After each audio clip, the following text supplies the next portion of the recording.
Professor N. Srikumar, Associate Professor, Department of Humanities and Social Sciences, IIT Madras, giving his views about the book. I don't know what it means to critique a book like this. I had it almost 2 weeks back. He had handed over this book, and I was, of course, glancing, trying to read it, learn from it.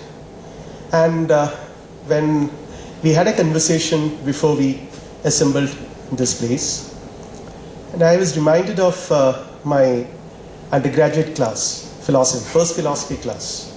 Our philosophy teacher, we had an Indian philosophy paper. Our philosophy teacher has introduced this textbook. He said, this is going to be your textbook for philosophy, and he has given us a book in which the first chapter is about Vedic religion and philosophy. And we all started reading it because we were all so excited because new metaphors, new words, new things. I was basically a science student. So then there is this entire description about Vedic religion, polytheism, monotheism, henotheism, monism. Then one would wonder, where is Indian religion? Is this what the Vedic religion was? Can you really describe the religion of the Vedic people, which with these terms, these Western terms, monotheism, polytheism? Polytheism is the catchword because a lot of deities are referred to. Agni, for example, and Agni is translated as fire. You're reducing Agni to fire, which is a material object. The first shloka of Rig Veda, I'm sorry for my poor Sanskrit, Agni Mile Purohidam, which roughly means, the salutation to that, again, a non-translatable word, that Chaitanya. I'm sorry, it's a Malu pronunciation of the Sanskrit word. Okay, Chaitanyam, in Malayalam we call it. Definitely Chaitana, the Sanskrit word. So that enlightening principle, salutations to that enlightening principle, which is there, which is a pura hitam, something which does hitam. Hitam is something which enlightens a thing to its potentials. That is hitam. Puram is anything, any field of activity is a puram. It can be your own body, your own being, your village. So salutations to that principle which basically unites us, which is the Atman in us. These are all non-translatable words, which one of your chapters wonderfully describes, the non-translatables. It's not just Sanskrit, it's Indian concepts, the experience of the Indian that is non-translatable, which you get only by living in this culture. You were mentioning about, in our informal conversation, you were mentioning about Wittgenstein, who is my favorite Western philosopher. So Wittgenstein talks about this, different language games, and where we engage playing with, and basically we have to understand every word by relating it with that particular game, by understanding the rules of that game. So the rules of the game can be learned only by playing the game. So one has to live it, one has to experience it. So this experiential aspect is repeatedly emphasized in Indian civilization by all Indian traditions, including the Charvakis, who are materialists. So I would rather, though I have been reading all these Indian philosophy books and many other books on Indian thought, one of your expressions, the dharmic traditions, that catch my attention because I think it's very appropriate to use the word dharmic, because again dharma is a word which cannot be translated. Dharma is an experience, again, in Brihadharanya Upanishad, I believe. In Brihadaranya Upanishad, dharma is equated with Brahman. So this equation with Brahman, it's not a cognitive concept here in India. It's an experiential notion. It's an anubhuti, something which needs to be lived with. Your being has to be fulfilled with that. So this is a context in which I was trying to place the book when I read it. And I see that there is a question of identity has been raised on multiple occasions in this book, or repeatedly raised in many chapters. In all the chapters, almost all the chapters, live with this concern for this identity. And also calling for an Indian gaze, an Indian look at how the rest of the world is, particularly the West is. So here, how do we, I am a student of, when he introduced me, he has read out that I specialize in continental philosophy. Yeah, that's true to some extent. Continental European philosophy. When you say continental, it is European, right? Very sad. As if there are no other continents. So, continental European philosophy, I particularly specialize in hermeneutics. So, I was also wondering that there is a necessity for hermeneutically relating ourselves with the West, which has never happened, as in this book he points out. How the West has always looked at us, interpreted us, made us understand this is what we are. So this is an attempt to understand the West from, it's not, I don't want to reduce it by saying from our perspective. I would rather say hermeneutically understand the West. And when I say hermeneutically understand the West, it's not, situating ourselves in our paradigm and trying to evaluate and access the West, but rather engaging a dialogue with the West. So that's what I mean by hermeneutically relating ourselves to the West. So this book, I hope, would inaugurate this step, hermeneutically, approaching the West, appropriating the West and understanding it, dialoguing with the West. The West has always been doing something else. I would, again, another theme which rather figures in this book, which attracted me, is the concept of unity, which the author was trying to argue that the notion of unity, which the Indian or the Dharmic traditions were trying to advocate, is different from the kind of unity which the Western civilization has been trying to project. So it's a different kind of universalism. It's not universal or objective in the philosophical sense in which we understand it, but it's a different kind of unity which the Indian or the Dharmic traditions. I've started using the word, even in my classroom today, I started using the word Dharmic after reading your book. So this unique perspective which the Indians have to offer by establishing or experiencing unity, which again I would say is anubhuti, which the four Mahavakyas of Indian tradition I'll advocate this anubhuti, this unity. Prajnanam Brahma, Praharshena Jnanam is Brahma.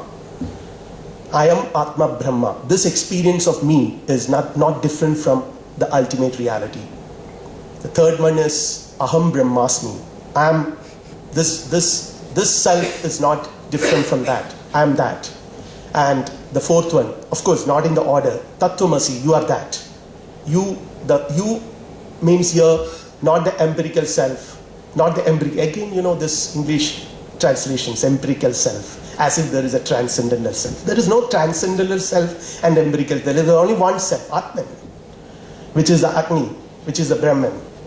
Okay, anyway, since we have to speak the language of those people who colonized us to understand each other, that's a limitation. Okay, coming back, I would conclude here. This concept of unity which I was talking about, which the Indian tradition has always projected as an experience, as an anubhuti, which is being advocated by all our texts. But it's interesting to see how this concept of unity, I'm sorry if I'm philosophizing too much, rather he has explained it in very plain language, not a very sophisticated language he has used, but we philosophers are trained for that, sir. We use a lot of terms, but of course I assure that I won't be taking more than 2 or 3 minutes. See, what attracted me is there are two ways in which unity can be established. One is dialectical approach. The other one is dialogical. And we Indians have adopted both. Shankara, for example, was dialectical. More dialectical than dialogical. Because you have a Purvapaksh and you are in argument with the Purvapaksh. You assume that these are going to be your oppositions. opponents. And then you develop the opponent's arguments as well as your own arguments against the opponent's arguments, and finally establish your view. So this is more dialectical and more argumentative, tarkical in Sanskrit. The other one is dialogical, which you can find in the Upanishads. Upanishads also have dialectical, but more dialogical, where I have to use the terminology of one great German Acharya, Hans-Georg Gadamer, 20th century philosopher who lived almost 3 centuries. He was born in 1900, died in 2002, 102 years old. Great philosopher. I had my PhD dissertation on his work. He talks about a dialogue which ultimately concludes with a fusion of horizons. Where horizons are fused, you're not really end up with separating yourself with the other, but understanding the underlying unity, which is again an abodhi. But for that, you need a platform. And Rajiv Ji's work is offering you that platform. And only we Indians can do that, probably, because we are fortunate to have this cultural paradigm, being in India. Probably India is the only country which the Westerners have ruled, is left with its civilization. No other country could retain its civilization. I mean, we have retained it to some extent. In that way, we are fortunate. So let us all continue this journey with this book and several such books, and also with discussions, with dialogue, and finally hope to end up with a fusion of horizons. Thank you.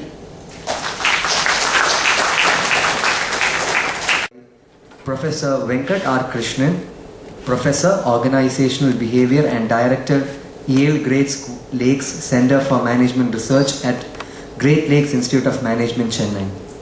So I would like to invite Dr. Venkatakrishnan to give his views about the book. Please. I spent the last couple of days reading this book. I thoroughly enjoyed this book. Thoroughly.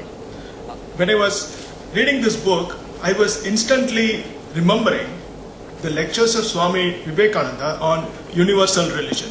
If you are going to value differences, we should do something about enhancing the differences. So instead of wishing away the differences by means of something called difference anxiety, which the author introduces, instead of difference anxiety consuming us, we should do something by which the differences will be enhanced, encouraged. So what he introduces nicely, in fact the best thing about this book, the main unique argument I found in this book, otherwise I would call something like the unique contribution of this book, is after discussing digestion, which he briefly mentioned, how one culture understands another culture, finds out the good and the bad things in that culture. All those good things, superior culture will claim, oh, we already had all those things. So it sort of removes all the good things, claiming it already had those. So this inferior culture has only those useless things. It makes the inferior culture ashamed of itself, so it doesn't want to exist only, so it is digested. The biggest question that came out of this book is there any serious problem because of this digestion? I like this argument. Digestion actually causes a problem in terms of further differences not being created. If you are going to value differences, we should go on producing more and more. Like Vivekananda argues, everybody should have his own religion. So which means we should go on increasing the differences. If this digestion happens, see what has happened, the inferior culture somehow dies out. It's not going to create further differences. If we are not creating further differences, we are losing out. Human welfare is enhanced only if you are going to further enhance more and more of these differences. In other words, if we enhance more differences, the world will be a richer place. It will be a much, enriched place. That's what we want, which is why we should go on increasing the differences rather than trying to remove the differences. So both the superior culture as well as the supposedly inferior culture will want to do away with the differences, while I think the book is making a strong case in terms of our focusing on the value of the differences, idea being we increase the quantum of those differences and not wish them away. And I think there is a major unintended consequence, unintended because I don't think the author intended this. unintended consequence is that you actually, end up feeling proud of yourself. After this Macaulay education, Macaulay wrote in the 1830s, after having implemented his Macaulay system of education, which follows to this day in this country, he wrote to his father, "I am very happy to inform you, my education system is working wonders. Every Indian is ashamed to call himself an Indian." This Macaulay system of education continues to this day. We are all products of that system of education. When you go through this book, actually, you start questioning, am I being stupid in being ashamed of myself when you have so much to be proud of? And all those chapters he describes in terms of the different, whether it is integral unity or synthetic unity, in terms of, history-centric. This culture does not depend on personalities. We can kill all those people, still we will survive. A culture that depends on one personality can never reach anywhere near an acceptable level of universalism. It's not possible. How can you force everybody to accept one human being? You don't like somebody's face, how can you accept? So innumerable personalities is a requirement for any religion to go towards universal state. So I think one unintended consequence of reading this book is that it really enhances your pride in yourself. We have so much, and simply assuming the Western world has everything to offer is just falling a prey to the phenomenon of digestion. If you are going to accept that, we have simply been digested. Very sad state to be in. So in conclusion, I very strongly recommend that all of you should read this book in full, complete, not just the summary sheet he is giving. Thank you.